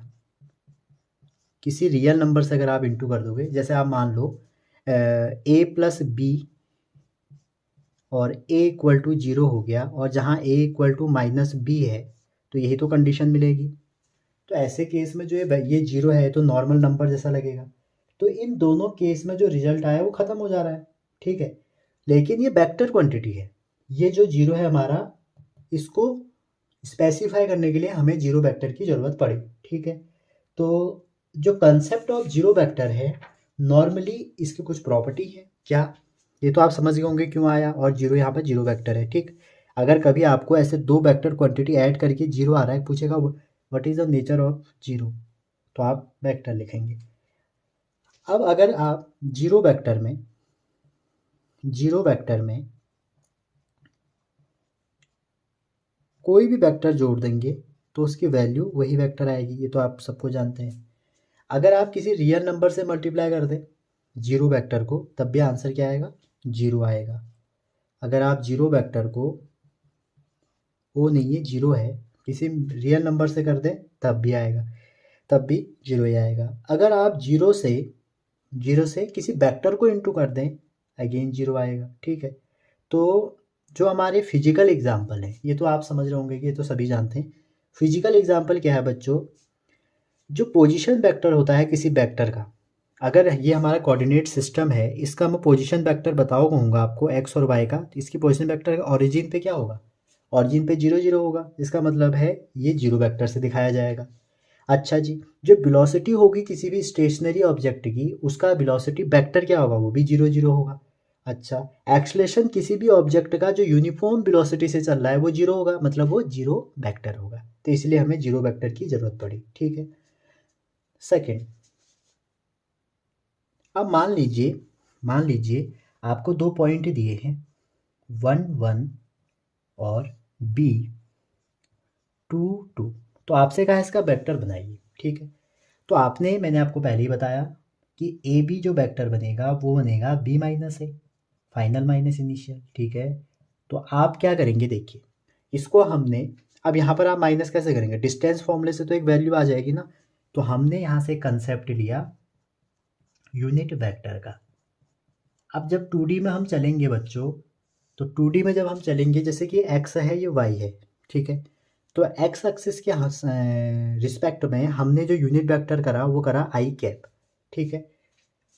जब भी यूनिट वेक्टर होगा वहाँ पे कैप बना हुआ होगा। वाई एक्सिस में हमने करा जे कैप, ठीक। अब मान लीजिए किसी भी पार्टिकल की पोजीशन 1 1 है, तो इसका मतलब ये हो गया कि ये एक्स डायरेक्शन में यहाँ से लेके यहाँ तक 1 आई कैप चला। अब यूनिट वेक्टर क्या होता है? यूनिट वेक्टर बच्चों, यूनिट वेक्टर हमारा काम आता है डायरेक्शन को डिफाइन करने के लिए। नंबर 1, इसका मैग्नीट्यूड बच्चों 1 होता है। नंबर 2, इसकी जो डायरेक्शन होती है, ये काम क्या आता है? डायरेक्शन डिफाइन के लिए, किसी भी वेक्टर की डायरेक्शन डिफाइन करने के लिए। नंबर 3, अगर कोई वेक्टर दिया है आपको, आपसे कहा है कि यूनिट वेक्टर निकालो, जैसे आपको कोई एक वेक्टर ए दिया है, आप उसको उसके मॉड से डिवाइड कर दीजिए, यूनिट वेक्टर आ जाएगा। आप इलेक्ट्रिक फील्ड में देखते हैं कि एक प्लस चार्ज है, प्लस क्यू चार्ज है, तो हम वहाँ भी क्या करते हैं? एक टेस्ट चार्ज लेके आते हैं, ठीक है, और इससे फिर हम पता करते हैं। वैसे ही यहाँ भी है फिजिक्स में। अच्छा जी, अब जैसे हमारे यहाँ 1 1 है, तो हमने क्या करा यूनिट वेक्टर में, एक्स के रिस्पेक्ट में हमने आई कैप, वाई के रिस्पेक्ट में हमने जी कैप, और जेड के रिस्पेक्ट में हमने के कैप, ये 3 यूनिट वेक्टर डिफाइन करें। तो जैसे यहाँ पे 1 1 है, इसका मतलब ये हो गया कि ऑरिजिन के तो हमेशा 0 0 होंगे, तो 0 0 से इस पॉइंट के सापेक्ष यहाँ पे 1 आई होगा। पहला किसको दिखाता है? एक्स को, दूसरा वाई को। आपने पढ़ा होगा पी एक्स वाई, ठीक है। तो अगर मैं इसके पोजीशन वेक्टर बताओ कहूँगा, तो आप क्या कहोगे? पहला वाला आई, दूसरा वाला जे, तो इसका पोजीशन वेक्टर हो जाएगा आई प्लस जे, क्योंकि 1 1 था। इसका कितना हो जाएगा? 2 आई प्लस 2 जे। तो बच्चों यूनिट वेक्टर का काम क्या है, समझ में आ गया ना? हमें उस कोऑर्डिनेट सिस्टम में उस वेक्टर की पोजीशन को बताना कि कौन सा एक्स को है, कौन सा वाई को है।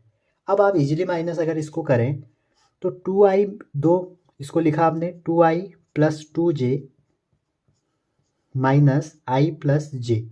तो आई वाला आई से माइनस होगा, जे वाला जे से, तो 2 में से एक गए आई और 2 में से एक गए जे। तो ये आपका करस्पॉन्डिंग यूनिट वेक्टर आपका वेक्टर हो गया, ठीक है। अब आपको अगर चेक करना है कि ये वेक्टर यूनिट वेक्टर है या नहीं है, तो आप क्या करेंगे? उसका मैग्नीट्यूड निकालेंगे, वो 1 आना चाहिए, ठीक है। कोई भी वेक्टर आपको दिया है, मान लीजिए एक वेक्टर है a equal to P I plus Q J plus R K, ये हमारा वेक्टर है, ठीक है। आपसे कहा इसका यूनिट वेक्टर निकालो, तो बच्चों आपको मैग्नीट्यूड निकालना पड़ेगा। कैसे? ये लिखा है यूनिट वेक्टर का फॉर्मूला, और इसको रिप्रेजेंट करते हैं ए कैप से। जनरली एनसीईआरटी में कैप है, तो इसमें करना क्या है? इसका मैग्नीट्यूड से डिवाइड कर देना है। तो मैग्नीट्यूड का मतलब यह है बच्चों, A mod equal to under root लगाना है सबसे पहले, आई के आगे का मतलब आई का कोफिशिएंट उसका स्क्वायर, प्लस जे के आगे का जितने भी हैं उसका स्क्वायर, प्लस के आगे का उसका स्क्वायर। तो इससे हम क्या निकाल सकते हैं? Modulus of A vector, magnitude of A vector, absolute value of A vector, ठीक है। अब ये तो 2D डायग्राम था ना, अगर 3D होगा वहाँ के भी आ जाएगा, अगर नहीं आ रहा तो ये इतना ही रहेगा, P square plus Q square. तो 1 का स्क्वायर प्लस 1 का स्क्वायर कितना हो जाएगा? √2। तो ये यूनिट वेक्टर नहीं है। तो अगर आपको इसको यूनिट वेक्टर बनाना है तो क्या करना पड़ेगा? √2 से डिवाइड कर दो इसको, ठीक है। तो यूनिट वेक्टर समझे? मैंने पहला क्या बताया? मैग्नीट्यूड उसका 1 होगा, डिफाइन करेगा डायरेक्शन को। अगर कोई गिवन वेक्टर है, उसका आपको मॉड निकालना है ना, उसका आपको चेक करना है वो यूनिट वेक्टर है नहीं, तो आप मॉड निकालो, 1 आ रहा है तो है, नहीं तो नहीं है। अगर उसको बनाना है तो मॉड ए से डिवाइड कर दो। अच्छा जी, एक्स एक्सिस के अलाउंग हमारा आई जे के, तो ये भी यूनिट वेक्टर है, तो आई का अगर मॉड पूछेगा कोई, जे का कोई मॉड पूछेगा, या के का मॉड कोई पूछेगा, तो कितना आएगा? 1, क्योंकि आई जे के आर ऑल्सो यूनिट वेक्टर, ठीक है। आई कहाँ पर लगेगा? जो एक्स एक्सिस में बताएगा कि पार्टिकल ने यहाँ से यहाँ तक कितनी डिस्टेंस ट्रेवल करी, ठीक है। आगे बढ़ाते हैं इसको। अभी मैंने एक डायग्राम बनाया छोटा से, एक्स से वाई, ये ओरिजिन है, ठीक है। अब मान के चलें, देखिए एक्स एक्सिस में आई कैप आएगा, ये हमेशा याद रखना आप। तो जैसे मान लीजिए ये पार्टिकल है, ठीक है, इसकी यहाँ पे पोजीशन है 1,2। तो इसका मतलब क्या हो गया, आप खुद ही समझें कि ये पार्टिकल यहाँ से, इसकी पी है, अगर पी कहीं भी लिखा आता है तो हमेशा इसी फॉर्मेट में लिखा होगा, ये बात आप ध्यान में रखें, ठीक है।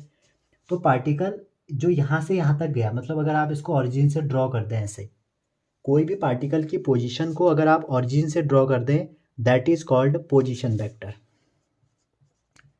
पोजीशन वेक्टर, ठीक है। अच्छा जी, आगे हम और डिस्कस करेंगे इसको बाद में। तो ये पोजीशन वेक्टर हो गया, क्योंकि पोजीशन वेक्टर हम फिजिक्स में भी घुसाएंगे इसको थोड़ा सा, वहाँ से आर एक्स के टर्म में। ये हमारा पोजीशन वेक्टर हो गया, ठीक। अच्छा जी, अब ये पार्टिकल की मान लो पोजीशन चेंज हो गई, यहाँ से यहाँ पहुँच गया पार्टिकल, और यहाँ पर इसके जो कोऑर्डिनेट है 3,4 है, ठीक है, ये क्यू है। तो जब भी आपको पोजीशन निकालनी होगी तो पोजीशन वेक्टर में आपने एक वेक्टर ये डाल दिया। क्लियर है बच्चों? तो जो हमारा पोजीशन वेक्टर ओपी है, अगर मैं इसको थोड़ा जनरलाइज करूं, कैसे, ये मेरा एक्स है बच्चों, ये वाई है, 2D का केस चल रहा है यहाँ पे। मान लो ये पार्टिकल की पोजीशन पी है और पी की कोऑर्डिनेट एक्स कॉमा वाई है, ठीक है, और ये 0 0 है। तो आप क्या समझे, जो पोजीशन वेक्टर होगा उसका हमेशा जो टेल होगी वो ओरिजिन पे होगी। पहली बात आप ये समझ रहे हैं। दूसरी बात, जो हेड होगा वो उसकी लोकेशन पे होगा जहाँ पर हमको निकालना है। तो हम अगर हेड से किसी भी पार्टिकल की पोजीशन से ओरिजिन पे एक सीधे वेक्टर ड्रॉ करें तो हमारा क्या बनेगा, ये निकल जाएगा, ठीक है। तीसरी बात, ये हमारा पोजीशन बताता है, पोजीशन ऑफ पार्टिकल या सिस्टम, कुछ भी कर लीजिए, पोजीशन ऑफ पार्टिकल। यहाँ तक क्लियर है? अब देखिए, ये तभी डिफाइन होगा जब कोई रेफरेंस पॉइंट होगा। तो इसके लिए ओरिजिन जो है हमारा वो क्या है, रेफरेंस पॉइंट है। तो बिना रेफरेंस पॉइंट के इसको हम डिफाइन नहीं कर सकते हैं, need reference point, reference point, ठीक है, इसको हमें एक रेफरेंस पॉइंट देना पड़ेगा। तो पोजीशन वेक्टर के बारे में बात होगी। अच्छा जी, थोड़ा सा और डिस्कस करें अगर इसमें, ये पी है, ये मान लो पॉइंट ओ है, अगर ओपी का आपको वेक्टर ढूंढना है ये वाला, तो कैसे ढूंढेंगे, आपको आता होगा, मैंने ऑलरेडी एक बार बता भी दिया है। ओपी वेक्टर क्या हो जाएगा, फाइनल माइनस इनिशियल, ठीक है, ये मैथ्स में बहुत यूज होता है। तो फाइनल पॉइंट अगर देखें ये क्या है, देखिए यहाँ से लेके यहाँ तक की डिस्टेंस, इसका मतलब है एक्स है, और एक्स एक्सिस में हम लिखते हैं एक्स आई। यहाँ से लेके यहाँ तक की डिस्टेंस मतलब वाई है, और वाई की हम डिस्टेंस लिखते हैं जे कैप के टर्म में। और ओरिजिन का तो आप 0i + 0 के 0 वेक्टर है। तो जब आप इसको निकालेंगे तो फाइनल माइनस इनिशियल, तो पी के कोऑर्डिनेट हैं एक्स आई प्लस वाई जे माइनस 0i + 0j। तो जैसे ही आप इसको बच्चों सॉल्व करेंगे तो आपका क्या बनेगा, xi + yj। इसको ही हम r से दिखाते हैं, और यही हमारा क्या है, पोजीशन वेक्टर इन 2D। अगर 3D होगा तो r = xi + yj और एक z के आ जाएगा। समझ रहे हैं आप यहाँ तक, कोई दिक्कत? तो मैं इसलिए बता रहा हूँ आपको, ये आप पोजीशन वेक्टर समझ गए होंगे। यहाँ से लेके यहाँ तक इसका पोजीशन वेक्टर आप क्या कर सकते हैं, ये x है y है, तो आप बिना देखे कह सकते हैं कि सर r1 = है i + 2j। क्यों? पोजीशन वेक्टर क्या होता है, xi + yj + zk, ठीक है। इसमें कैप लगा लेना, एग्जामिनर कभी कभी चढ़ जाते हैं इसको, नहीं तो आप एग्जाम में, ठीक है, अगर आप कंपटीशन में बैठे हैं, ठीक है, आपको पता होना चाहिए कि आई जी की पोजीशन वेक्टर है, ये बन गया। और यहाँ से लेके यहाँ तक देखेंगे तो क्या हो जाएगा, r2, और r2 कितना हो जाएगा, 3i + 4j। अगर के होता तो के भी लिख लेते। तो आप ये समझ गए ना कि हम पोजीशन वेक्टर कैसे लिख रहे हैं, क्लियर है। यूनिट वेक्टर नहीं कह रहा हूँ, यूनिट वेक्टर क्या है, आई जे। अब अगर मैंने आपसे पूछा कि ये पॉइंट और ये पॉइंट के बीच का वेक्टर क्या है, तो आप अगर ध्यान से देखें, ये वेक्टर है आपका थ्री आई + 4j, ठीक है, और ये वाला वेक्टर है i + j। तो ये एक फाइनाइट डिस्टेंस है, तो जब भी दो पोजीशन वेक्टर को जो कनेक्ट करता है उसको हम बोलेंगे डिस्प्लेसमेंट वेक्टर, ठीक है। वही बात है फाइनल माइनस इनिशियल, तो r2 - r1, लेकिन ये वेक्टर के अकॉर्डिंग हम माइनस करेंगे, ठीक है। अभी अब आगे हम एडिशन और करेंगे तो तब हम इसको सीखेंगे, इसको मैं अभी आपको निकालना नहीं सिखा रहा हूँ। बस ये ध्यान रखना, इसमें ये वाली कंडीशन होनी ज़रूरी नहीं है, ठीक है, ये आप समझ गए होंगे। अब आगे चलते हैं। अब ये हमारा क्वेश्चन था बच्चों, ठीक है, कुछ ज़्यादा ही अंदर चले गए थे हम। तो मैंने आपसे जो पोजीशन वेक्टर बनाया इसका, तो ये क्या बन गया, इजीली आप देख सकते हैं कि आई कैप प्लस 2j कैप। और आपसे पूछा is this vector is unit vector, क्या यूनिट वेक्टर है, ये आपसे क्वेश्चन आया। तो आप क्या करोगे, मॉड निकाल दोगे। मॉड कैसे निकालते हैं, रूट कोफिशिएंट ऑफ एक्स का square plus coefficient of Y का स्क्वायर। तो आप कह सकते हैं कि सर ये तो √5 आ रहा है, आना कितना था 1, तो ये यूनिट वेक्टर नहीं है। अगर आपको इसको यूनिट वेक्टर बनाना है, जैसे कोई वेक्टर ए है उसको यूनिट वेक्टर बनाना है, तो सिंपली उसको डिवाइड कर दो उसके मॉड से। तो यहाँ पर इसको किससे डिवाइड करोगे, इसके मॉड्यूलस से। तो इसको हम क्या बोलते हैं, इसको हम बोलते हैं मॉड्यूलस, बहुत सारे नाम है इसका, मॉड्यूलस है, मैग्नीट्यूड है, एब्सोल्यूट वैल्यू भी कोई कोई कह देता है, ठीक है। तो अगर इस वेक्टर को हम इसके मैग्नीट्यूड से डिवाइड कर दें तो हमारा ये वेक्टर यूनिट वेक्टर हो जाएगा। कैसे, I cap plus 2j cap over √5। अब आप देखेंगे इसको, तो ये जो वेक्टर है ना बच्चों, अब ये क्या बन गया, अब ये बन गया यूनिट वेक्टर। तो ये है नहीं, इसको चेक करते हैं, देखो आई ओवर √5 प्लस 2√5j कैप, ये वेक्टर है, ये मान लो कोई पी वेक्टर है, क्या यूनिट वेक्टर है। अगर ये हमने बनाया है तो इसको होना है, तो हम इसका मॉड निकालते हैं, 1 आना चाहिए। तो रूट आई तो है नहीं, आई का कोफिशिएंट देखना है, तो 1/√5 का स्क्वायर 1/5, 2/5 का रूट स्क्वायर 4/5, रूट का स्क्वायर क्या होता है, वही नंबर होता है, 4 और 1 5, तो 5/5 कितना हो जाएगा 1। क्या 1 आ रहा है, देखो। तो कभी भी अगर आपको वेक्टर दिया है तो उसको यूनिट वेक्टर कैसे बनाते हैं, उसका मॉड्यूलस से उसको डिवाइड करके, ठीक है। अब हमने एक वेक्टर ड्रॉ किया है 3D में और आपसे पूछा है कि इसका यूनिट वेक्टर निकालो। तो अगेन आप क्या करोगे, ए मॉड निकाला, तो ए मॉड निकालोगे तो कितना आ जाएगा, क्या करना है, आई का कोफिशिएंट 1 का स्क्वायर, जे का कोफिशिएंट 2 का स्क्वायर, के का कोफिशिएंट 3 का स्क्वायर। तो जब आप इसको सॉल्व करेंगे, 1 का स्क्वायर 1, 2 का 4, 3 का 9, 9 4 13 और 1 14। तो आप क्या करेंगे, जो ए कैप होता है बच्चों वो होता है ए बार ओवर ए, तो वेक्टर लिखा I plus 2j plus 3k divided by √14।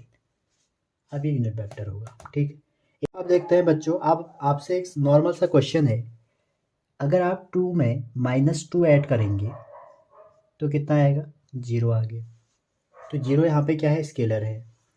अगर आप कोई एक वेक्टर ए में सेम उतना ही वेक्टर लेकिन अपोजिट ऐड कर दें तो कितना आ जाएगा, 0 आ जाएगा। अब नॉर्मल नंबर वाले थ्योरी में तो ये क्या है बच्चों, हमारा ये तो हमारा स्केलर है, ठीक है, क्योंकि नॉर्मली नंबर ऐड हुए हैं। लेकिन यहाँ पर जो 0 हमने आया है, इन दोनों को क्या करा है, वेक्टर क्वांटिटी। अभी हमने पढ़ा था कि जब वेक्टर वेक्टर से ऐड होते हैं तो वेक्टर अलजेब्रा के अकॉर्डिंग ऐड होंगे, तो क्वांटिटी भी कैसी आएगी, वेक्टर ही तो आएगी। तो यहाँ पे 0 क्या है, वेक्टर क्वांटिटी है। तो पहली हेडिंग है हमारी जीरो वेक्टर। तो क्या होता है जीरो वेक्टर, अब हम टाइप्स ऑफ वेक्टर पढ़ रहे हैं, ठीक है। तो बच्चों जीरो वेक्टर पता ही लग गया आपको, इक्वल अपोजिट जब आपने ऐड करा तो आपको क्या मिला, 0 मिला, पहली बात। तो जीरो वेक्टर की अगर आपसे कोई डायमेंशन पूछे तो वो डायमेंशन लेस होता है, पहली बात, डायमेंशन लेस। और इसकी डायरेक्शन जो 0 लगा है ना, तो इसलिए इसकी डायरेक्शन क्या होगी, आर्बिट्रेरी, कहीं भी हो सकती है, कोई फिक्स डायरेक्शन नहीं होगी, इसकी क्या हो जाएगी, आर्बिट्रेरी डायरेक्शन हो जाएगी, ठीक है। अच्छा जी, मैग्नीट्यूड इसका जरूर 0 रहेगा, आर्बिट्रेरी डायरेक्शन तो होगी लेकिन मैग्नीट्यूड इसका 0 हो जाएगा, 0 मैग्नीट्यूड, ठीक है। यहाँ तक आपको कोई दिक्कत नहीं हो रही होगी। अब देखिए जीरो वेक्टर की जरूरत क्यों पड़ी, ठीक। जीरो वेक्टर आया कब, जब हमारा वेक्टर इक्वल और अपोजिट हो गया, तब हमारा जीरो वेक्टर आ गया, पहली बात तो ये हुई। दूसरा जो हमारा बच्चों जीरो वेक्टर आया वो तब आया जब हमने किसी वेक्टर को जीरो से इंटू कर दिया। किसी रियल नंबर से अगर आप इंटू कर दोगे, जैसे आप मान, अगला क्वेश्चन है बच्चों, ये क्वेश्चन है आपका यूनिट वेक्टर दिया है, कह रहा है कि सी की वैल्यू निकालिए। ठीक है, तो इसको आप एज्यूम कर लीजिए ए वेक्टर है 0.5i माइनस 0.8j प्लस सी के। ठीक है, तो अगर ये यूनिट वेक्टर है तो इसका मॉड कितना आना चाहिए, 1 आना चाहिए। तो आप मॉड निकाल लीजिए। मॉड कैसे होता है, रूट कोफिशिएंट ऑफ एक्स का स्क्वायर कोफिशिएंट ऑफ वाई का square plus coefficient of Z का स्क्वायर इक्वल टू 1। आप सॉल्व कर सकते हैं। ये हो जाएगा 0.25, ये हो जाएगा 0.64 plus C square equal to 1। ठीक है, तो इसके बाद आप इसको सॉल्व कर सकते हैं। इसको ऐड करके कितना आ जाएगा, 5 4 9। ठीक है, 0.64 अगर आपको नहीं आ रहा है ऐड करना तो ऐसे ऐड कर सकते हैं। तो root 98 point C square, squaring on both side कर लीजिए तो कितना हो जाएगा 0.89 plus C square equal to 1। तो सी उधर जाके आ जाएगा रूट 0.11। ठीक है, तो ये हमारा आंसर आ गया। ऐसे आप निकाल सकते हैं अगर आपसे क्वेश्चन पूछे जाए तो। ठीक है, तो अगला टाइप पहुंचते हैं। अभी तक हमने जीरो वेक्टर डिस्कस कर लिया और यूनिट वेक्टर डिस्कस कर लिया। अब हम नेगेटिव वेक्टर भी हमने शायद डिस्कस कर लिया, पैरेलल शिफ्टिंग कर ली। अब हम करने वाले हैं आगे इक्वल वेक्टर। ठीक है, तो इक्वल वेक्टर क्या होता है, देखिए इक्वल वेक्टर, अब वेक्टर ना बच्चों अकेला वेक्टर नहीं है, इसमें दो लोग हैं, इसका मैग्नीट्यूड है, डायरेक्शन है। तो अगर कोई दो वेक्टर हैं, जैसे ये ए है और ये बी है, ये कब इक्वल होंगे, देखो अगर डायग्राम के हिसाब से एग्जाम में आएगा तो इसका लेंथ बराबर होनी चाहिए। जो ये लेंथ है ना यहाँ से यहाँ तक, ये वाली पॉइंट और इसका ये वाला पॉइंट और इसका ये हेड हेड बराबर होना चाहिए। तो इसका मतलब ये है कोई भी दो वेक्टर इक्वल होंगे उसका सेम मैग्नीट्यूड होना चाहिए, उस वेक्टर का सेम मैग्नीट्यूड होना चाहिए, मतलब मॉड ए जितना भी आएगा मॉड भी आ जाएगा, और सेम डायरेक्शन होनी चाहिए, सेम डायरेक्शन होनी चाहिए। अगर एक चीज़ भी डिफरेंट होती है तो हम उसको इक्वल नहीं कहेंगे। ठीक है, अब ये मैंने आपको बता दिया कि पैरेलली आप उसको शिफ्ट कर सकते हैं। अगर कोई वेक्टर ऐसे है तो आप ऐसे भी शिफ्ट कर सकते हैं, कोई वेक्टर अगर यहाँ पर है तो आप उसको इधर शिफ्ट कर सकते हैं, इसमें कोई चेंज नहीं आएगा। ठीक है, दूसरा नेगेटिव आपने पढ़ लिया, मॉडुलस पढ़ लिया, यूनिट पढ़ लिया। अच्छा, दो टाइप के वेक्टर और होते हैं, एक होता है फिक्स वेक्टर, ठीक है, और एक होता है फ्री वेक्टर। हमने ज़्यादातर जो वेक्टर का इनिशियल पॉइंट हमें पता रहता है उसको हम देख लेते हैं, इसको भी। एक होता है हमारा फिक्स्ड वेक्टर और एक होता है बच्चों हमारा फ्री वेक्टर। क्या होता है फिक्स्ड वेक्टर, क्या होता है फ्री वेक्टर, इसके बारे में हम देखेंगे। तो जो फिक्स्ड वेक्टर है उसका हमें इनिशियल पॉइंट हमारा फिक्स रहता है, जैसे कि हमारा पोजीशन वेक्टर क्या है, फिक्स वेक्टर है। तो आप ये बोल सकते हो इनिशियल पॉइंट फिक्स्ड। जिस वेक्टर का इनिशियल पॉइंट फिक्स होगा उसको हम बोलते हैं फिक्स्ड वेक्टर, या इसका एक नाम और है, फिजिक्स में आप हायर क्लासों में पढ़ेंगे, लोकलाइज वेक्टर। ठीक है, लोकलाइज वेक्टर, एक पॉइंट इसका फिक्स है। पोजीशन वेक्टर इसी का हमारा एक एग्जांपल है। ठीक है, अब यहाँ पे ये है, जैसे पोजीशन वेक्टर है उसमें फिक्स पॉइंट क्या है, हमेशा ऑरिजिन होगा। लेकिन जो हमारे फ्री वेक्टर है इसका इनिशियल पॉइंट क्या होगा, इसका जो हमारा इनिशियल पॉइंट है वो फिक्स नहीं होगा। तो मैं यहाँ पे ऐसे लिख देता हूँ, समझ जाना, इसका हमारा इनिशियल पॉइंट क्या होगा, फिक्स्ड नहीं होगा। इसको हम नॉन लोकलाइज वेक्टर भी बोलते हैं। और इसका एग्जांपल है जैसे वेलोसिटी हो गई, डिस्प्लेसमेंट हो गया। ठीक है, तो ये चीज़ें हो गई। वेलोसिटी कब, जब वो किसी मोशन में स्ट्रेट लाइन है। अब हमारे पास चार वेक्टर हैं अलग अलग टाइप के, कोलिनियर, कोप्लेनर, को इनिशियल। तो उनको देखते हैं। ये चार टाइप के वेक्टर हैं आपके। ये ज़्यादातर फिजिक्स में तो कम ही यूज़ होते हैं लेकिन मैथ्स में यूज़ हो जाते हैं कई बार, तो वैसे तो आती है। अब देखो इसमें क्या है, सबसे पहले हम देखते हैं को इनिशियल वेक्टर। तो बच्चों को इनिशियल वेक्टर किसे कहते हैं, तो सिंपल से नाम से पता लग रहा है। देखो आपने पढ़ा होगा ना को एजुकेशन, जहाँ पर लड़के लड़कियाँ दोनों पढ़ते हैं। ठीक है, मतलब बॉयज़ या गर्ल्स का स्कूल नहीं होता है, को एजुकेशन, या आपने, तो इसी टाइप से ये भी है। यहाँ पे को का मतलब, जैसे यहाँ पे को इनिशियल लिखा है तो इसका मतलब हो गया कि ऐसा वेक्टर जिसके इनिशियल पॉइंट हमारे क्या होंगे, सेम होंगे। जैसे एक वेक्टर इधर को गया, इसका ये इनिशियल पॉइंट है, एक इधर को गया, ये दूसरा है, मान लो ये ए वेक्टर है, ये बी है, एक इधर को चले गया, ये तीसरा है, ये एक इधर को चले गया, ये चौथा है। तो ऐसे वेक्टर को बोलते हैं को इनिशियल वेक्टर, ठीक है। और वहीं अगर को टर्मिनल आएगा, इसका मतलब ये है कि उसका टर्मिनल पॉइंट एक जगह पे है। जैसे एक वेक्टर, रट्टा नहीं मारना है, समझना है ना। ये अगर एग्जाम में आपसे आ जाएगा कौन सा को इनिशियल है, आपको फिर वहाँ दिमाग लगाना है। तो जो एक जगह पे ख़त्म हो जा रहे हैं उसको को टर्मिनल, जो एक जगह से शुरू हो रहे हैं उसको को इनिशियल, ठीक है। ये हो गया, ये हो गया। अच्छा जी, कोलिनियर वेक्टर क्या होता है? ऐसा वेक्टर बच्चों या तो वो एक्ट लगे एक सेम लाइन पे, ठीक है। ऐसे वेक्टर या तो सेम लाइन पे लगे, जैसे कि ये 1 2। कोलिनियर मतलब एक लाइन में लगे या तो, और या क्या हो, या वो अलोंग द पैरेलल लाइन लगे, ठीक है। पैरेलल मतलब एक ऐसे एक ऐसे। तो ऐसे वेक्टरों को कोलिनियर वेक्टर कहते हैं, ठीक है। या आपको पता होना चाहिए, या तो वो एक लाइन पे लगे या वो पैरेलल लाइनों पे लगे, एक डायरेक्शन में लगे, तो उसको हम कोलिनियर वेक्टर कहेंगे, ठीक है। अगर वो सेम डायरेक्शन में होंगे तो ऑब्वियस बात है उनके बीच में एंगल 0 होगा, ठीक है। तो ऐसे वेक्टर को हम पैरेलल वेक्टर भी कह देते हैं। अगर वो अपोजिट डायरेक्शन में, जैसे कि एक लाइन में एक ऐसे लग गया और एक ऐसे लग गया, तो ये डिफरेंट डायरेक्शन में लग गए, तो ये इसमें एंगल कितना हो जाएगा 180। तो 0 वाले एंगल को हम लाइक वेक्टर कह देते हैं, और इसको हम अनलाइक वेक्टर भी कह सकते हैं। अच्छा जी, जो लाइक वेक्टर है ना बच्चों, इसको पैरेलल वेक्टर भी कहते हैं, पैरेलल वेक्टर, ठीक है। और इसको एंटी पैरेलल, ठीक है। ये आप समझ रहे होंगे। एक लाइन में लगने वाले वेक्टर कोलिनियर। अब वो पैरेलल भी हो सकते हैं, ये नहीं कि ये दो वेक्टर नहीं है, ये भी है, ठीक है। तो कोलिनियर वेक्टर एक लाइन में लगते हैं, सेम डायरेक्शन में भी हो सकता है, अपोजिट भी हो सकता है, ठीक है।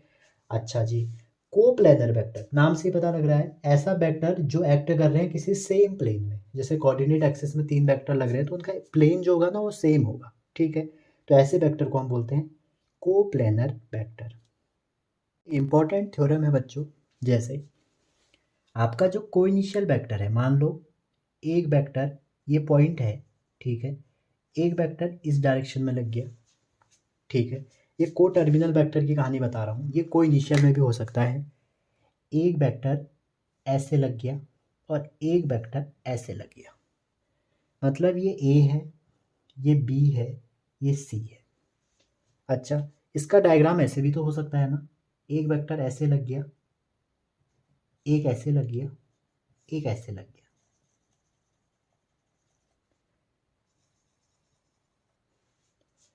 क्लियर है यहाँ तक? मतलब को इनिशियल बोल सकते हैं आप या को टर्मिनल बोल सकते हैं, ठीक है।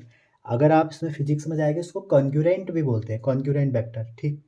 तो जब भी कभी ऐसे कोई वेक्टर लग रहे हैं तो आप देखिए, ये जो वेक्टर है ना ये किसी एंगल से होगा यहाँ पे, इन दोनों का जो रिजल्टेंट होता है, अभी आप आगे पढ़ेंगे कि रिजल्टेंट क्या होता है। अभी आप सोचो जो रिजल्टेंट होता है वो यहाँ पे होगा, कैसे होगा मैं आगे बताऊंगा, ठीक है। क्या रिजल्टेंट होगा बच्चों? ए प्लस बी होगा, ठीक है। वैसे रिजल्टेंट क्या होता है मैं आपको ये बता रहा हूँ।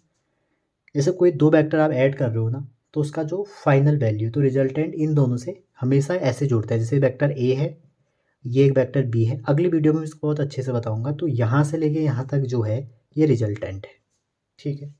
तो यहाँ पर हमारा इसका रिजल्टेंट ये होगा, मतलब टोटल वेक्टर ये होगा। क्या ये इसके इक्वल अपोजिट नहीं होगा?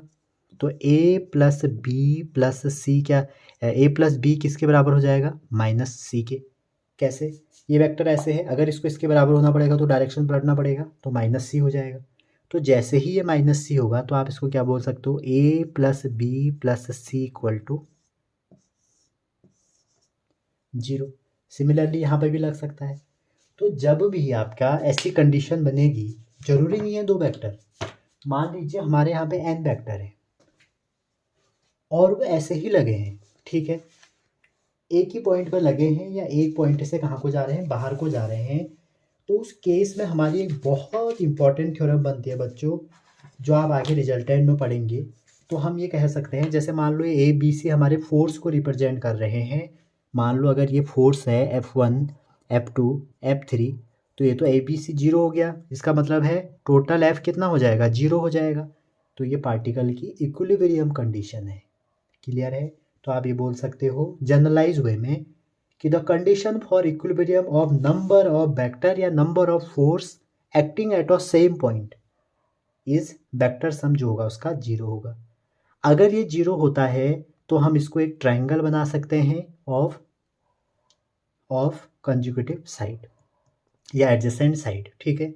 तो कहने का मतलब ये है, अगर हमारा कोई 2 या 2 से अधिक वेक्टर किसी एक सेम पॉइंट पे ऐसे एक्ट हो रहे हैं, तो उनका जो सम होगा उस क्वांटिटी का जिसको रिप्रेजेंट कर रहे हैं वो 0 होगा। अगर आप इसको ट्राइंगल बनाएं तो वो एक ट्राइंगल या पॉलीगन बन सकता है। ठीक है? इसको हम आगे और डिस्कस करेंगे, और ये बहुत बेसिक है, कई बार क्वेश्चन भी आया है इससे। ठीक है? चलिए अब कुछ आगे हम क्वेश्चंस करते हैं जो आपके एग्ज़ाम में आए हुए हैं। तो पहला क्वेश्चन, इस पे बेसिक क्वेश्चन है, आज की थ्योरी इतनी ही थी, अब क्वेश्चन है। इसमें कह रहा है, पहला क्वेश्चन जो आपका है, represent 40 kilometre 30 east of south. तो आपने ये तो बनाया ना, ईस्ट वेस्ट नॉर्थ साउथ, तो आप पहले तो ये बना दो ईस्ट ऑफ वेस्ट इधर ही कहीं होगा। ठीक है? तो क्या लिखा है, ईस्ट ऑफ नॉर्थ, तो कहाँ से मेजर होगा, ऑफ की तरफ से। ठीक है? तो यहाँ से ये एंगल कितना हो गया, 30 डिग्री। ठीक है? ये बात याद रखना, ऑफ नॉर्थ है ना, तो नॉर्थ से मेजर करना है। अगर ऑफ ईस्ट होता तो हम नीचे से जाते। ठीक है? जनरली एंगल एक्स एक्सिस से मेजर किए जाते हैं, लेकिन ये अलग चीज़ है। ठीक है? इसको आप ऐसे दिखाएंगे, पॉइंट पी है, ऑफ नॉर्थ से ही आप ड्रॉ करेंगे, तो नॉर्थ साइड से करेंगे इस साइड को। ठीक है? और इस बीच में क्यों बनाया, क्योंकि ईस्ट ऑफ नॉर्थ लिखा है। अगर आपसे कहा जाता कि अगला क्वेश्चन है बच्चों, क्वेश्चन नंबर 2, आपके पास 4 वेक्टर दिए हैं। एक वेक्टर ये है ए, एक वेक्टर ये रहा, एक वेक्टर ये रहा, और एक वेक्टर ये रहा। मतलब ये स्क्वायर है, वेक्टरों ने मिल के बना रखा है। ये बी है, ये सी है, और ये डी है। तो आपको छांटने हैं इसमें सबसे पहले को इनिशियल वेक्टर। आप मुझे बताइए इसमें को इनिशियल वेक्टर कौन से होंगे। दूसरा आप मुझे बताइए कोलिनियर कौन होंगे, कोलिनियर बट नॉट इक्वल। ठीक है? नॉट इक्वल, ये इक्वल, और इक्वल भी बताएंगे आप। और तीसरा है इक्वल वेक्टर। ठीक है? अब देखो, पहली बारी आई को इनिशियल की, ऐसे वेक्टर जो एक ही पॉइंट से स्टार्ट हो रहे हैं। जैसे एक वेक्टर हमारा, अच्छा ये एरो नीचे को बना दो तभी कुछ काम बनेगा। इसका एरो ये है। तो जैसे हम यहाँ पे देखें तो यहाँ से कितने वेक्टर निकल रहे हैं, 1 2। तो एक वेक्टर ए हो गया को इनिशियल, एक डी हो गया। यहाँ से देखें, यहाँ से तो देखो 2 निकल नहीं रहे, एक आ रहा है एक जा रहा है। यहाँ पे देखें वही केस, यहाँ पे देखें वही केस। तो कोई इनिशियल वेक्टर जिनका इनिशियल पॉइंट सेम हो। Collinear but not equal. अब देखो कोलिनियर वेक्टर क्या है, मैंने बताया था, या तो एक लाइन में होनी चाहिए ऐसे, ये कोलिनियर और सेम है। अगर ये और ये हो गया, ये कोलिनियर और अपोजिट है। अगर ये कोलिनियर और सेम है। ठीक है? और इसका केस अगर बनाओ, ये कोलिनियर और अपोजिट है। ठीक है? तो यहाँ पे देखिए, ये और ये बी और डी क्या है, देखो डायरेक्शन भी नीचे को ही है, मैग्नीट्यूड सेम होगा ही, स्क्वायर बना रहे हैं। तो कोलिनियर, ठीक है, और इक्वल बी डी। अच्छा, ये तो इक्वल वेक्टर है ना, सॉरी, इक्वल वेक्टर है तो बी डी यहाँ आ जाएगा। कोलिनियर और नॉट इक्वल ना, तो कोलिनियर और नॉट इक्वल मीन्स देखो ए और इस साइड को सी आ गया, तो ये ए और सी है। समझ रहे हैं ना? अगर कोलिनियर और नॉट इक्वल गया था ये, तो हमारा ए और सी हो गया। अगर कहता कोलिनियर और इक्वल तो बी और सी। अगर कोलिनियर और इक्वल कहता, कोलिनियर एंड इक्वल, तो हमारा हो जाता, इक्वल कौन कौन से हैं पहले वो देखो, बी और डी। तो कोलिनियर भी हैं और इक्वल भी हैं, कोलिनियर और इक्वल, इक्वल तो है ही है। ठीक है? और कोलिनियर बट नॉट इक्वल, देखो है तो इक्वल ही ना, लेकिन डायरेक्शन बदल गई तो कोलिनियर और नॉट इक्वल। तो ये चीज़ें मैंने आपको बता दी, ठीक है। नेक्स्ट क्वेश्चन है बच्चों, find X Y for which vector 2i + 3j and xi + yj are equal. तो बच्चों देखो, इक्वल वेक्टर की कंडीशन क्या है, सेम मैग्नीट्यूड और सेम डायरेक्शन। तो अगर ये दोनों इक्वल होंगे तो इसका मतलब क्या हो गया, दोनों वेक्टर आपके इक्वल हैं, तो इसका मतलब क्या हुआ बताइए, कि इस वेक्टर का जो मैग्नीट्यूड होगा वो इस वेक्टर के बराबर होगा। ये बात तो आप समझे, लेकिन आप थोड़ा सा ध्यान से देखें, यहाँ अगर इसको आप सॉल्व करेंगे ना बच्चों, तो क्या आ जाएगा, 2 का आ जाएगा 4, 3 का आ जाएगा 9 और इधर हो जाएगा √x² + y²। तो मैग्नीट्यूड सेम होता है ना। इक्वल वेक्टर की कंडीशन देखते हैं क्या है, इक्वल वेक्टर होता है सेम मैग्नीट्यूड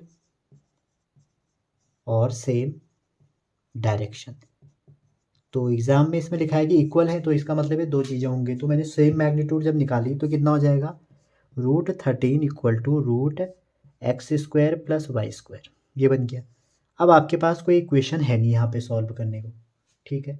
तो आप ये देखिए, ये 2i + 3j है, ये जब दोनों इक्वल होंगे ना बच्चों, इसके जो x के कंपोनेंट है, आप यहाँ पर एक कंडीशन और बनाइए, ठीक है।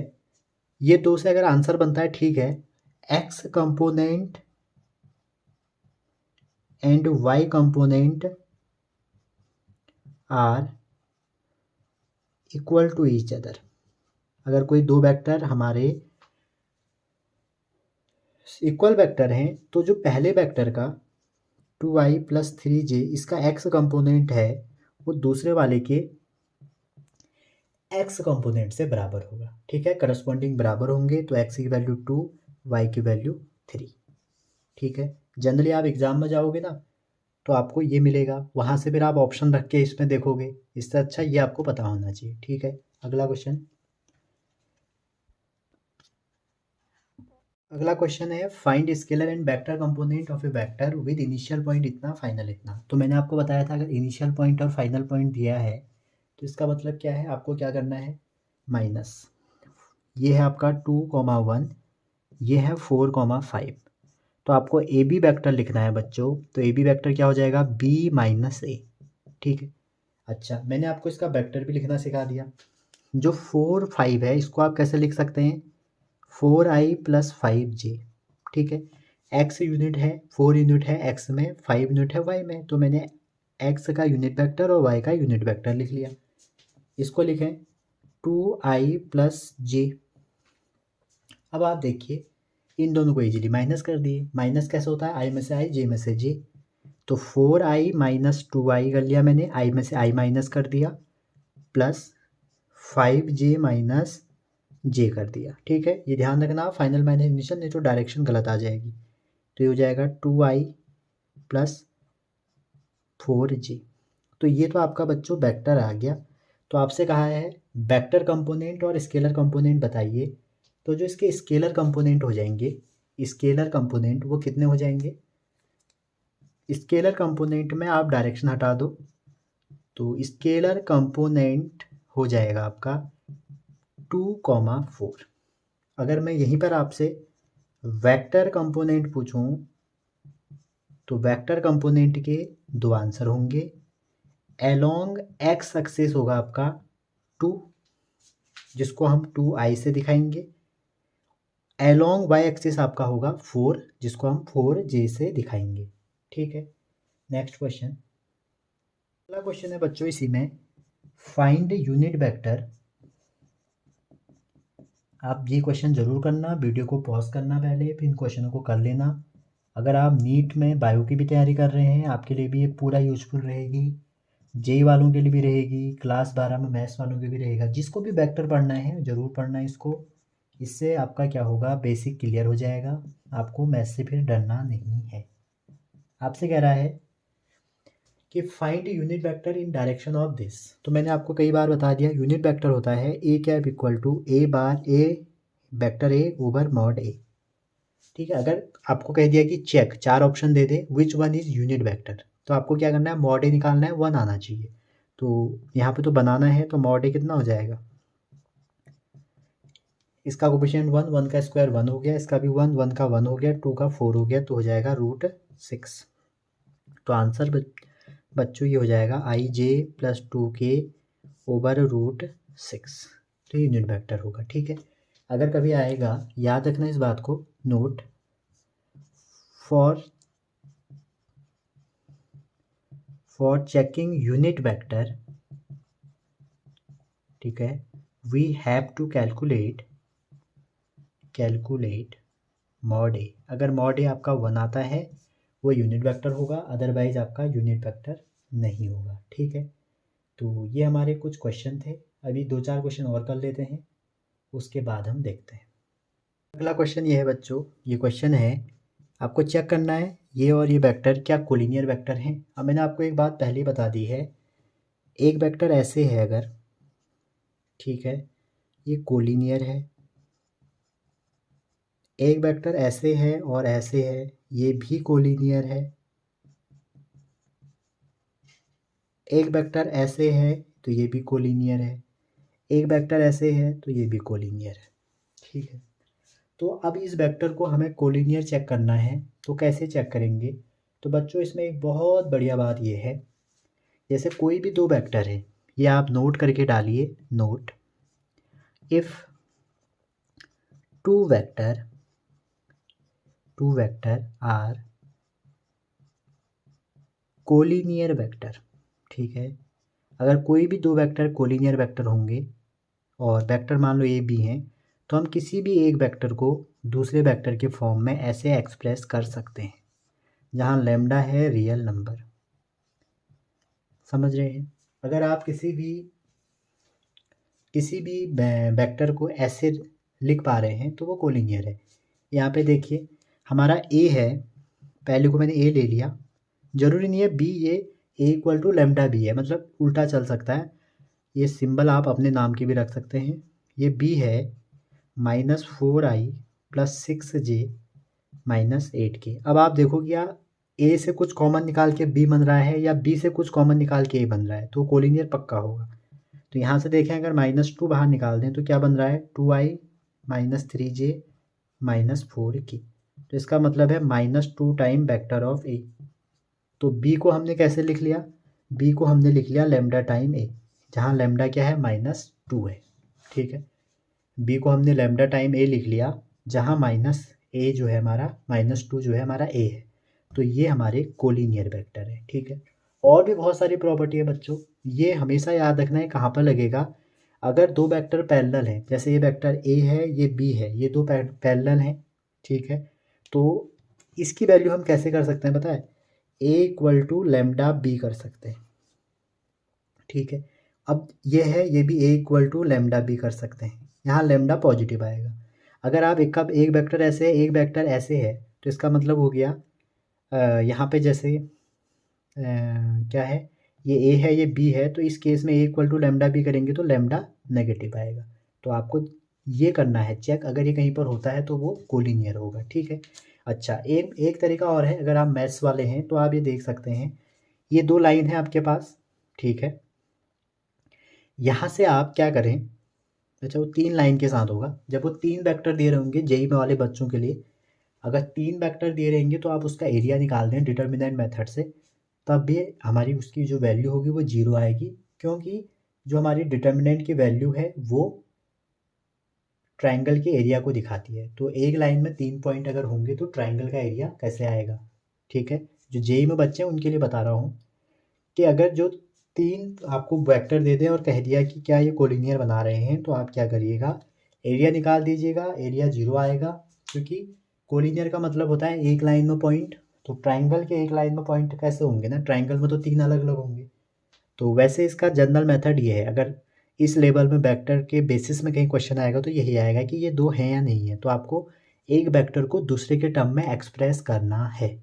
ठीक है, इसी को देख के एक और कंडीशन मुझे याद आई, अगर ये दो वेक्टर हैं बच्चों, ये कोलिनियर है ना, तो इनका रेशियो जो है a1/a2, एक्स वाले का एक्स से, वाई वाले पार्ट का वाई वाले से, जेड वाला पार्ट का जेड से, ये हमारा कांस्टेंट आएगा। क्या आएगा, कांस्टेंट आएगा। ठीक है, तो ये वैसे पैरेलल की भी कंडीशन होती है, और कोलिनियर में आपको बताइए पैरेलल तो होता ही है वेक्टर ना, तो भले वो पैरेलल हो या एंटी पैरेलल हो, तो ये इनका रेशियो करोगे कांस्टेंट आएगा। यहाँ पे देखिए 2/-4 -3 है, तो -3/6, 4/8 है, सबका सेम आना चाहिए। यानी कि एक इस दोनों का -2 आया, जैसे इसका देखते हैं -2 -2 -2, तो ये कोलिनियर है। अगर इस क्वेश्चन में यहाँ पर प्लस होता तो ये प्लस हो जाता, तो ये प्लस आ जाता, तो ये फिर इक्वल नहीं होते। तीनों पेयर को इक्वल होना पड़ेगा तभी ये कोलिनियर होंगे। अब मिलते हैं नेक्स्ट पार्ट में। ये बेसिक हो गया आज, और अगर आपको कंटेंट पसंद आया लाइक शेयर सब्सक्राइब करते हुए जाइए। Thank you.